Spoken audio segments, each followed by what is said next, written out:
Hello everyone, and today for our review we have this pretty interesting bike, that is Moto Morini X-Cape 700. We are trying to find some best price performance adventure bike. We'll score this bike going through our scoring table, where we have chassis, engine and some useful options.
That is basically, I think that is a street adventure bike.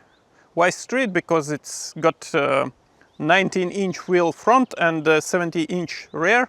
Also we got suspension with not so long travel, something around 170 millimeters. Seat position is also like on street bike, something like that, and it's quite comfortable bike, pretty good handling bike also. I don't complain about handling on this one, because it's pretty good one. Also, we have pretty good price, 7,500 euros cost this bike, and also we get for that amount of money, we get quite nice features. We have Brembo brakes, front and rear also. We have Brembo. Yeah, front also, of course. We have one interesting thing. We have video recording function. Here we have a camera. Also, we have tire pressure sensors. 7,500 euros, and you have tire pressure sensor, you have video recording, you have Brembo brakes. Quite nice. You have fully adjustable Marzocchi front fork, 50 millimeters. It's also quite nice, and fork function well for this kind of bike. Yes, this bike is a bit heavy. It's the weight is approximately 230 kilos. Even with that, it's quite good handling bike. As much as I know, that is Italian brand, but produce those bikes in China. I don't have a lot of questions about chassis, about that, how it's handling, about brakes. Brakes is fantastic. You can easily do a stoppie. It's a quite well balanced bike. It's easy to ride on this one. But of course, I have questions, and big questions. Sorry about that, Moto Morini and Dude Bikes who give me this bike.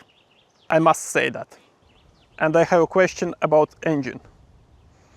That is the same engine as on Kawasaki Versys 650. It's a little bit modified, and right now we have 700cc compared to 650.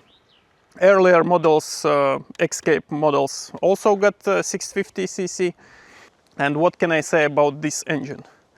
This engine reminds me a lot old Kawasaki GPX or GPZ models, if you know those straight two-cylinder engines. Those old Kawasaki GPX and GPZ models, you need keep those in high RPMs to get some power out of it. The same with this one. We don't have any torque on the bottom. We don't have nothing. We have basically the same torque as on CF Moto 450. I measured this bike on my dyno.